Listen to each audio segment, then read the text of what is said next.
Thank you very much. I really appreciate the invitation and the possibility to speak about this ongoing work here. I want to make some preliminary remarks. My talk relates to the conflict over how Jewish liberation should be achieved, to the debate between revolutionary universalism and national particularism, and the dialectics between the two. What I'm mainly focused on here is the split of the World Union of Poalei, Tsion, and I'm going to speak about them as an organization, and also their history and political principles in a moment. It was an organization of several tens of thousands of Jewish workers and intellectuals in multiple countries that, like many other organizations on the left, split apart in the wake of the Russian Revolution, the European revolutions. But obviously, in the Jewish case, and in particular in the case of Poalei Tsion, there were other factors that played a role. In addition, it's not only a mirror image of, let's say, the Italian or the Austrian or the German social democratic parties at the time, but crucially also the Balfour Declaration and the experience of Jews and the hope for a national liberation that came simultaneously in the autumn of 1917 also played a crucial role. I look at the wider context, but center on the debates that eventually broke this union apart, and especially, and I think therefore it's quite good to have this talk here in Vienna, at the World Conference of this World Union of Poalei Tsion, which was held in Vienna, in the Hotel Post at Fleischmarkt, still exists, by the way, in July 1920. So I'm currently working, as mentioned before, on the manuscript for this book, and I hope to get it finished by September, so all your feedback, critique, ideas, and thoughts are very much appreciated. So let me start. On a terribly cold January evening in 1918, several hundred workers gathered in a courtyard in Vienna's 3rd district. There were men and women from all corners of the empire, workers from the nearby Arsenal arms factory, several veterans with missing limbs and injuries to their faces that testified to the horrors of a war that had gone on for 3.5 years. There were Jewish refugees from Galicia and Bukovina who, while no longer welcome in the city, couldn't return to their burned-out homes. And war widows whose pensions for the loss of their hero husbands were not enough to feed their children. Only a few days earlier, bread and coal rations yet again had been cut. Only a few days earlier, the latest casualties list had been published, containing the names of hundreds and thousands of dead and missing from the Italian front. The 12th battle of the Isonzo it had been. The people in the yard might have already stopped counting at that point. Huddled together, they all shared not only the cold and the constant creeping pain of hunger, but also a certain new and desperate hope. Just a few weeks earlier, yet another revolution had taken place in Russia. Its leaders had promised to end the war and to turn over the entire old world that brought so much pain and misery. The police spy, to whom we owe this vivid description, overheard some women talking to each other. Quote, "We should do it like the Russians. Get rid of the emperor, arrest the generals, and kill the policemen. Then we will have bread and peace." End quote. A man climbed on a pile of snow. He began to speak, in German, with a Yiddish accent that still betrayed his East Galician upbringing. "We must do it the Russian way," he proclaimed. "We want the revolution. Railways, tramways, electricity and gas workers must join the strike. If the military is armed, we need to arm ourselves as well. Long live the revolution." End quote. The man was Michael Kohn-Eber, born in Podhaici in East Galicia. He was one of the leading activists of the Poalei Tsion movement in the country, a movement dedicated to the liberation of the Jewish working class from oppression through the creation of a Jewish home in Palestine and for making this home a socialist society. What was he doing there? What was he talking about? Only few in his audience were Jewish, and at no point in his speech did he refer to specifically Jewish suffering or to the future of the Jewish people. He roused all workers, the workers of Landstraße, those in key industries, the workers of the world. His vision was a universalist one. I think it is important for us to place ourselves in this moment of the year 1918. It was a moment, let's take 2 months later, let's take March 1918. It was a moment when everything seemed possible. All the horrors and all the hope. Imagine what had happened in March 1918, what had happened in just within a year, just 12 months. In the carnage of the Great War, the House of Romanov, that had ruled Russia for 400 years, had fallen. A Ukrainian Jew commanded an army of millions of Russian peasants and workers that pledged to carry their red flag to all corners of the world. And Great Britain, the largest empire the world had ever known, promised the establishment of a Jewish homeland after almost 2,000 years of exile. Everything seemed possible in that moment. We are sometimes blinded by our knowledge of what happened, the realities of the state socialist experiment in the Soviet Union, and the realities of the State of Israel. But this doesn't help our understanding very much. We need to try and place ourselves in this moment, try to grasp the experiences of these people, to understand it, and therefore their thinking and their decision-making. At the outbreak of the war, in the summer of 1914, a great many rabbis had proclaimed that the carnage of the war was Hevlei Mashiach, the birth pangs before the coming of the Messiah. Now, had this moment come? Indeed, there were two great promises for Jewish liberation, great promises that many indeed read in that sense, and you will hear some examples of that later, as the coming of an age of redemption and of liberation. There was a universalist one, a universalist promise, embodied by the Russian and subsequent European Revolution, through which the Jewish masses in the diaspora would be liberated together with the workers of the world. And the national one, embodied by the declaration of Arthur James Balfour on behalf of the British government, that promised the Jewish people national liberation through the creation of a Jewish homeland. And these two visions clashed. Nowhere more than in the ranks of the organization that I'm focusing on, the socialist Zionist Poalei Tsion, a movement whose stated aim it had always been to bring these two forms of liberation together. In fact, it had always argued that they depended on each other, that one form of liberation was impossible without the other. I'm studying this movement and this conflict that tore the world union of Poalei Tsion apart.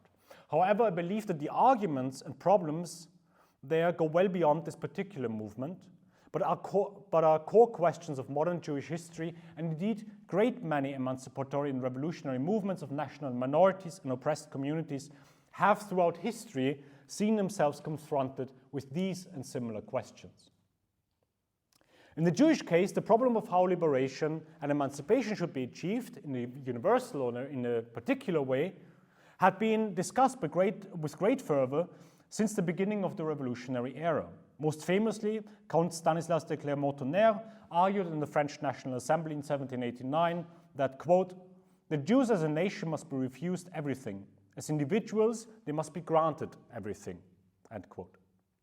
This universalist vision, while at the heart of the progressive revolutionary and especially socialist cause through the 19th century, had always been challenged. It was challenged by Jews who saw this as a demand to surrender their uniqueness, their Jewishness, as a precondition to be free and equal, something that was not demanded from anyone else. And it clashed with the reality of economic conditions, legal oppressions, and anti-Semitic hostility, especially in the Russian Empire, where the vast majority of European Jews lived. There had, of course, always been attempts to combine the two, to bring the fight for a universalist socialist transformation of society and a unique Jewish liberation together, most notably in the form of the Jewish Labor Bund in the Russian Empire. But these efforts, again, seem to have run afoul when they were tested specifically in revolution. In 1905, Jewish workers were at the forefront of revolutionary struggle in the Russian Empire. But this revolution was defeated. And the price the Jews had to pay for this defeat was grievous. It was not only the wave of pogroms, but crucially the experience of powerlessness, of many Jewish socialists. They had few means to stop the pogroms. They had not had the means to topple the regime, and that most of their non-Jewish comrades, with whom they had stood on the barricades, abandoned them when the Black Hundreds descended on the Jewish quarters to kill and burn and punish, to exert their revenge for the revolution. It was in the wake of this defeat that some of on the Jewish left came to discuss different paths. In Poltava, a mid-sized town in eastern Ukraine in 1906, some of these defeated Jewish revolutionaries assembled around a man named Ber Borochov to draft a new program, a new strategy for the liberation of the Jewish working class. The core argument was that what the Jewish working class lacked, as opposed to any other, was their own strategic base, as they called it. That without a national home, without a national industry, Jewish workers would never be able to effectively fend for themselves, would not have agency, would at best be appendages to the struggles of others, and at worst, the whipping boys of counter-revolution. Such a nationally defined strategic base, as they called it, they believed would have to be established in Palestine. What made these ideas unique, or somewhat extraordinary, was what made Zionism extraordinary: the struggle for a homeland outside of Europe in Palestine. But in the grand scheme of things, this approach was not untypical. A great many socialist movements of stateless or oppressed nations and minorities held the view that national liberation would have to precede the struggle for socialism. Think about Ukrainian or Lithuanian socialists, Irish and Armenian revolutionaries, or the Polish Socialist Party. An endless list, actually. But back to the main story. In many respects, the experiences in Europe from 1917 already challenged some of these theoretical considerations. Because Poalei Zionists were involved in the strikes and revolution without any form of strategic national base, without having Palestine. And they did so often in leading positions. As mentioned at the beginning, Vienna was a hotbed of revolutionary activity already in early 1918. The opening episode of my talk happened during a wave of mass strikes that shook the lands of the Central Powers, as workers, and in particular women workers, revolted, demanding bread and peace. And Poalei Zionists were an integral part of this movement. In Western Austria's industrial heartland, Poalei Zionists led a strike of tens of thousands of workers. Both their own documents and police files show how they were some of the most prominent leaders in the revolt. They were elected to lead workers' committees and claimed to have organized the strikes of between 30 and 40,000 workers in the arms industry, a feat quite remarkable for a group that at the time numbered about 800 in Vienna, in and around Vienna. We can see similar developments of cross-national joint struggle in Galicia and Austrian-occupied Poland. A report from Lublin, for example, stated, quote, "Here the Polish and Jewish proletariat acted in full unity, which gave the strike a particularly impressive character. On the 25th of January, a giant demonstration of Polish and Jewish workers took place. Red flags of the Polish Socialist Party and Poalei Tsion were carried. Polish and Jewish workers' songs were sung." Quote. This pattern of multinational unity was crucial in this development. The Habsburg authorities in Lviv noted with great concern that, quote, "Bolshevik ideas find mass support, and that many of the political groups leave aside their traditional hardened nationalist standpoint and reproach the international," end quote. Similarly, in German-occupied Poland, activists reported that, quote, "In most of the bigger cities, the Jewish workers marched together with the Poles and demonstrated for immediate peace, for the establishment of a Polish republic, and for the national liberation of the Jewish proletariat," end quote. This involvement of Poalei Zionists in the general revolutionary struggle gained new quality with the collapse of the Central Powers and the revolutionary crisis that enveloped the region. Throughout the region, wherever workers' councils were established, Poalei Zionists participated in them. Where they were elected in factories and other workplaces, activists were often elected by both Jewish and non-Jewish workers. They were elected and represented their constituents not necessarily because they made proposals and proved, not necessarily because they were fighters for the emancipation of the Jewish working class in particular, but because they made proposals and proved themselves as reliable revolutionaries and fighters for all workers of all nationalities. What they believed and how we may understand Kohn Eber's speech from the beginning was that the revolution and Jewish liberation were intimately connected and mutually interdependent. They saw the workers' councils as a new form of democracy, of rule by the masses for the masses, that would bring about a new society. Or in the words of one Poalei Zionist, a member of the Vienna Workers' Council, the old order is dead. We want to dig a deep grave for it. But together with the old order, its accomplices must perish from the stage of history. The men who had been elected before the war and who are responsible for it will not lead the people to the promised land. No, freely elected representatives of the working class must take the people's destiny in their own hands in this historic moment. Never again shall a capitalist system, which has brought such a catastrophe for the people, come to power. No. Only the proletariat, which had warned of the war, fought and bled, it alone has the right to build a society where there is no master and no slave, and where there will never be war again. And the proletariat not only has the right, but the power to do that. Therefore, all power to the freely elected workers' councils. End quote. Note here in particular this peculiar phrase leading to the promised land. Of course, the most profound involvement of Poalei Zionists in revolutionary politics could be observed in Russia, Belarus, and Ukraine. There, Poalei Tsion had, from at least July 1917, openly sided with the Bolsheviks in their program for all power to the Soviets and immediate peace. They had done so as the only Jewish party at the time. It was the promise of revolutionary emancipation that drove them, but with the onset of the Civil War, another darker cause was added. The Civil War, waged between the Red Army, white counter-revolutionaries, Ukrainian nationalists, some anarchists, and countless local warlords, and later the Polish invasion, was a catastrophe unseen by the Jewish population since the massacres of Khmelnytsky. In Ukraine, an estimated 100,000 Jews were massacred in pogroms between 1918 and 1921. By late 1918, it had become clear that only the Red Army was willing and capable to prevent pogroms. Not that there was no anti-Semitism in its ranks, but it transpired that the enemies of the revolution and the enemies of the Jewish people were the same. This in turn gave Poalei Tsion's support of the revolutionary Bolshevik cause another dimension. It merged the fight for universal liberation, as they saw it, and the defense of the Jewish people into one.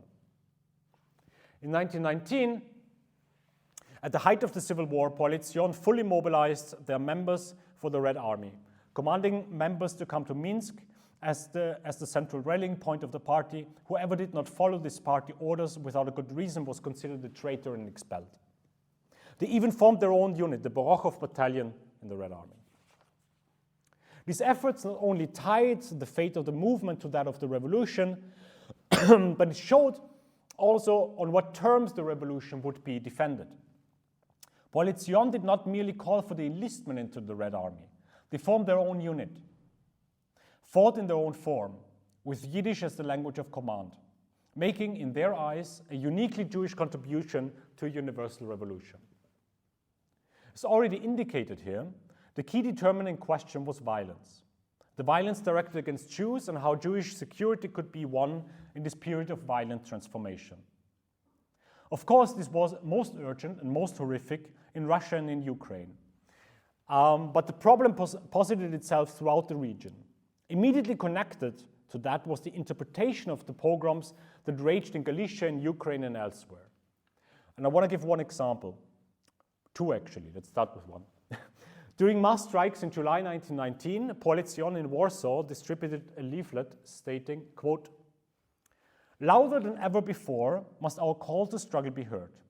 The struggle between proletariat and bourgeoisie, which must lead to the overthrow of the old order and the creation of a new socialist society." On the 20th and 21st of July, the days of the awakening revolutionary struggle in which the entire working class of Europe will show its international proletarian solidarity, we call on you, Jewish workers, to lay down your work and join the ranks of the struggling proletariat. This strike should also be a strong protest against the murderous politics of the bourgeoisie, against the agitation for pogroms, against the daily spilled Jewish blood in which Polish reaction wants to drown the growing revolutionary struggle." End quote. So the pogroms against the Jews were seen as an attack against the revolution. The fight against pogroms, therefore, and the fight against imperialism for worker solidarity and for socialism was one and the same fight. One example that makes this very explicit. In May 1920, in the wake of the Polish invasion of Ukraine, Tsion in Ukraine published the following appeal to Jews to organize armed self-defense units, explaining their task. "Here in Ukraine, in the traditional land of pogroms, in a country where the air itself is filled with the cries of dishonored women and abandoned children, the truth has become more evident than anywhere else, that only Soviet power is in a position to defend and protect the life and property of the Jewish masses. You have to show the Polish attackers that you are not silent victims of the civil war, but organized and conscious fighters, and you are not only under the protection of Soviet power, but are able to defend this power yourselves in a moment of danger to the revolution.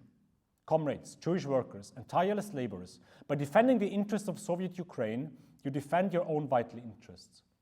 Down with the Polish Petlurist bandits and pogromщики, long live the Ukrainian Soviet Socialist Republic, long live the Red Army, long live the armed resistance of the Jewish masses."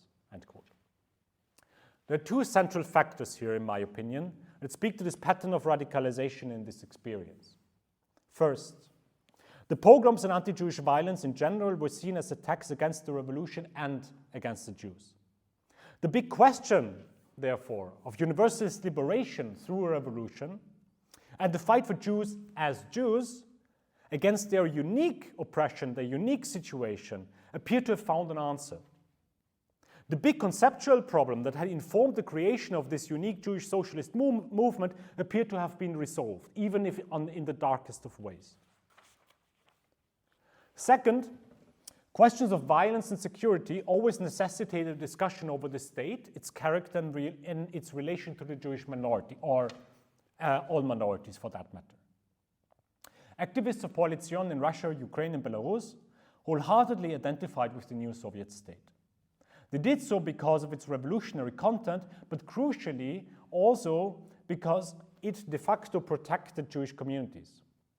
They saw the Soviet state as their state and saw the fate of the Jewish working class intimately linked to the fate of the revolution. From this identification with the revolution and the Soviet state derived the re-evaluation of Jewish working classes' condition and future in the context of the revolution, in the context of a new world. Alexander Kashin, Zvi Averbach, reported at the 1920 World Congress of Tsion in Vienna, as I mentioned before, quote, "I want to make it clear that as far as the Jewish question is a political one and not an economic question or one of cultural development, it had been resolved completely in Soviet Russia. In a political sense, there is no Jewish question within the borders of Soviet Russia. Not only does the proletariat, under its own regime, evolve into being its own free nation, not only that any possibilities for national and political oppression are now ruled out, but for the first time in the entire history of the Golus, exile, we witness that the Jewish masses have a government apparatus at their own disposal." Note, a government apparatus at their own disposal. Not only on their side. This was their state, as they saw it, the state of the Jewish working masses in the diaspora. And the so-called Jewish question had been resolved in their eyes, because now they had a state that was truly theirs as well. Now, there was, of course, the second promise. The same week that the Red Guards in Petrograd stormed the Winter Palace, the British Foreign Secretary Arthur James Balfour, in a letter promised His Majesty's government's support for the establishment of a Jewish national home in Palestine. For many Zionists, and this includes many in Tsion, this promise meant the fulfillment of their national program, the beginning of a new era, the realization of their hopes, a turning point in the history of the Jewish people after almost 2,000 years of exile. Throughout the Jewish world, hundreds of thousands celebrated this declaration, although it must be noted that responses varied from locality. Importantly, the Balfour Declaration from its very beginning was seen in juxtaposition to the Russian Revolution and the idea of world revolution. What we can see here over the following years was the emergence of a deep rift between those activists in Poalei Tsion who found themselves in countries undergoing revolution and civil war, especially in Eastern and Central Europe, and those where this was not the case, most notably in Palestine, in the United Kingdom, and in the United States, with two completely different assessments of the political situation and of what would be necessary in the future, fundamentally different perspectives on where possibilities and dangers lay. From the perspective from the UK, from the US, and from Palestine, whatever the revolutionary events in Europe may bring, it was secondary, as the moment of national liberation, if not redemption, was close. As one delegate from the United States stated at the 1920 World Congress, quote, "Whether the socialist revolution has come or not is a matter of fantasy, of temperament, and of character, and I do not want to blame anyone who feels that way.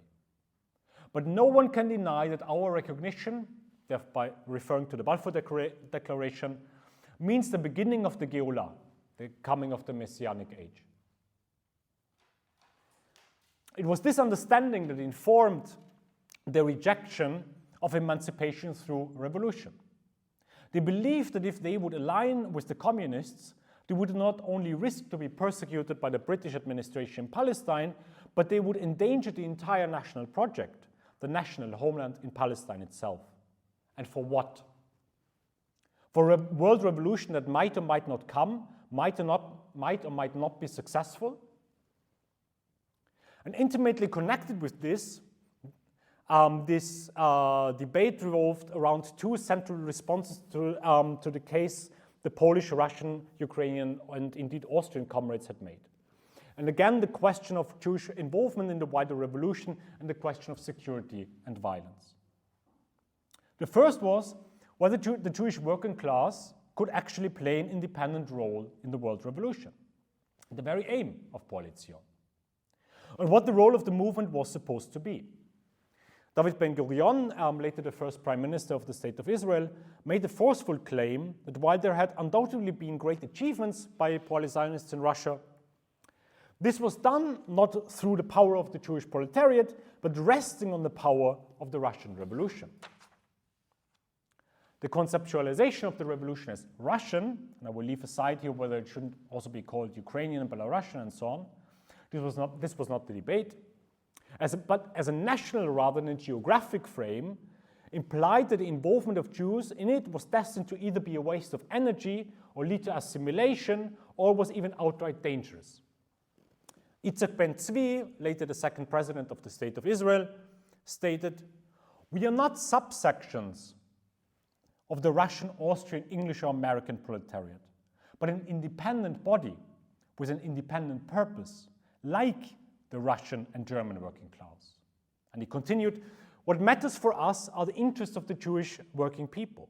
The Jewish worker must not be an object or a tool of the revolution, but its subject with a cause of its own." End quote. The claim that Poalei Zionists who involved themselves in the wider revolutionary movement relegated themselves to being subsections of others, were mere tools of others, or objects rather than subjects of the revolution, was not received particularly well by many at the conference. For years now, activists in the former Russian Empire in particular, but also in Poland and in Vienna, had attained important roles in the workers' movement. At times they had led struggles by both Jewish and non-Jewish workers, were elected to leading positions by them. They could not see themselves as mere objects or tools of others. And this is where the two different experiences clashed so fundamentally. The Palestinian delegates, Ben-Gurion, Ben-Zvi, and Yitzhak Tabenkin, most prominently, employed the traditional Borochovist concept of a strategic base, as I explained before, as a precondition for successful revolutionary struggle, both in a practical sense as the basis for the activism, and in a meta sense. Only with its own base, in its own home, its own national home, would the involvement of the Jewish working class in the wider revolution not lead to its dissolution into its relegation as a tool or an object of others? Ben-Gurion was quite explicit about this. Quote, "Our part in the social revolution must first and foremost be to create possibilities in Palestine for the creation of a great Jewish working yeshuv, which is going to be the bearer of the social revolution. We as Jewish socialists, under no circumstances, can make peace with the idea that we are simply the objects of the revolution. We must become its subjects." And here the stenographer noted big noise. "We think that through the constructive socialist work in Palestine, by strengthening the position of the Jewish worker, by creating a workers' economy, by strengthening the political forces of the working class, and especially by bringing new workers and work-seeking masses to Palestine into the socialist and semi-socialist economy, that this is our most important preparatory work for the coming social revolution." End quote. The second aspect, again related in many respects to the question of violence and security, this time to the security of the yeshuv, the Jewish community in Palestine. To the fear, in the words of one delegate, that, quote, "the red flag of the revolution may turn against us." They pointed in particular to the politics of the Communist International relating to the colonial world. They thought about what the Comintern's call for world revolution would mean for them in Palestine. Quote, "If the Third International wants to break England's power, its main task will be to destroy colonial power through uprisings in India and Syria. In Palestine, this uprising will be more terrible for us than the southern storms in Ukraine, relating to the pogroms in Ukraine.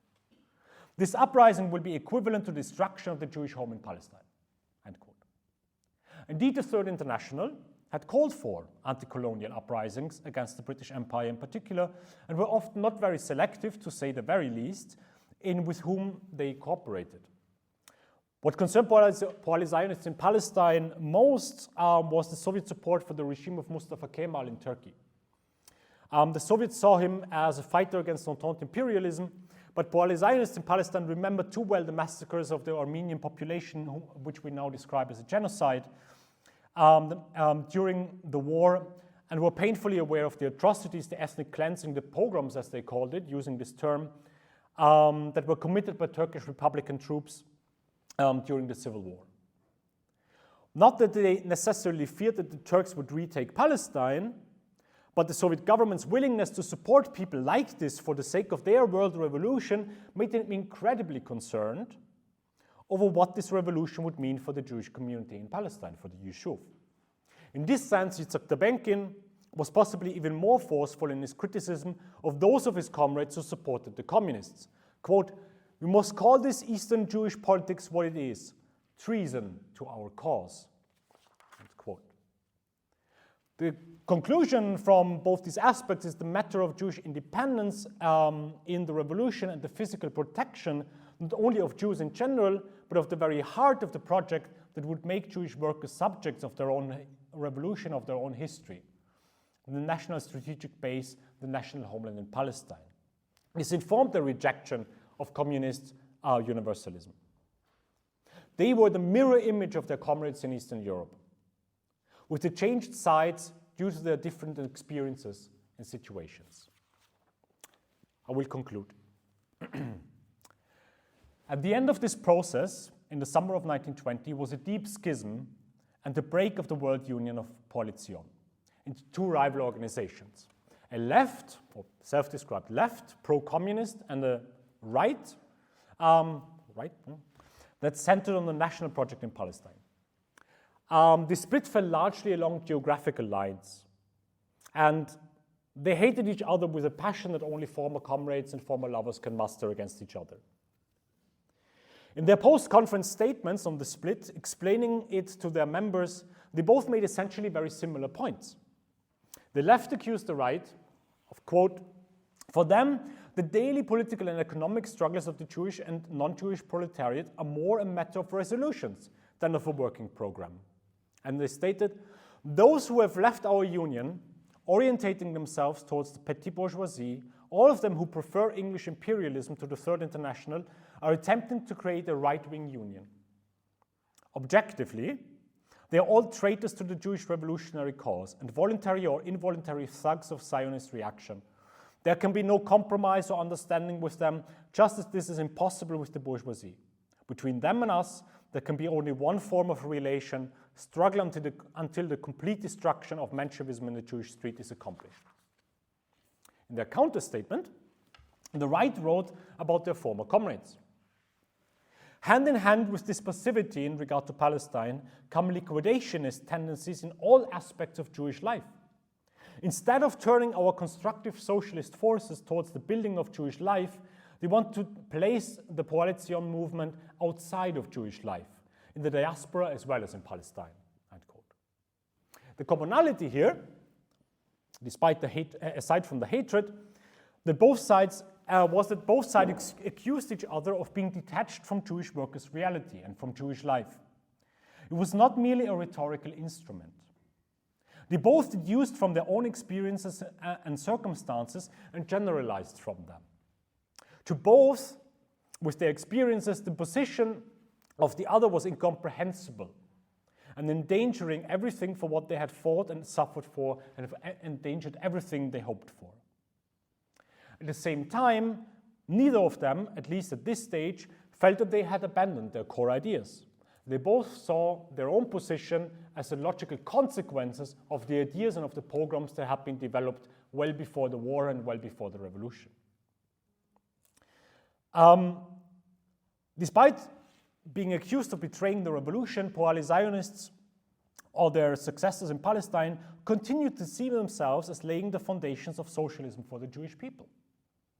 And despite the accusation of assimilationism and abandoning the Jewish people, their former comrades in Eastern and Central Europe continued to fight for Jewish rights and emancipation, believing that they could be best achieved through the World Revolution. Even those who eventually left the organization and joined the Communist Party, as Michael Cohn-Eber, who opened this talk, did in 1922. They continued to be strongly involved in the fight for Jewish rights throughout their lives. After the Second World War and the Holocaust, which Cohn-Eber survived as a member of the Resistance in France, he became vice president of the re-established Jewish community in Vienna and the chair of its emigration department. One could create a small library, I believe, of books on the relation between Jews and the left. The debate over whether communism or Zionism would bring about the liberation of the Jewish working class, the debate over universalism and particularism. A debate that so much shaped Jewish politics into a period and arguably beyond. It was rarely as sharply and pointedly expressed as at this conference in Vienna in this tense summer of 1920. In addition to the factor of different experiences, depending on locality, I believe it points to some of the main questions for the involvement of many minorities in revolutionary politics and in the struggle for their emancipation.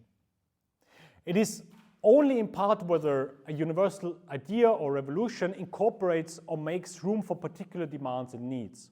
It's what universalism means for minorities. The two big themes, along many others, around which the debate in Vienna revolved, were about the relation between the minorities' emancipation and wider emancipation, how people were affected by, interpreted, and responded to violence against them. Who would be the subject of the revolution? Who its object? Is the term Russian Revolution or French or Polish or German a geographic descriptive one, encompassing everyone who happened to live in the so described territory, or does it express a national conception of what the society would look like that would emerge on the other side? These were indeed the big questions at the heart of people's concerns at the time. But in many respects, I would argue they have a certain timelessness to them. These are questions that those of us who study revolution or labor movements throughout the world encounter regularly. These are questions that members of marginalized minorities have asked themselves and continue to do so. And so I hope that this project, and one day the book, will make a contribution not only to this growing library, but also to these very tense and vital debates that are continued to be had. And I thank you very much.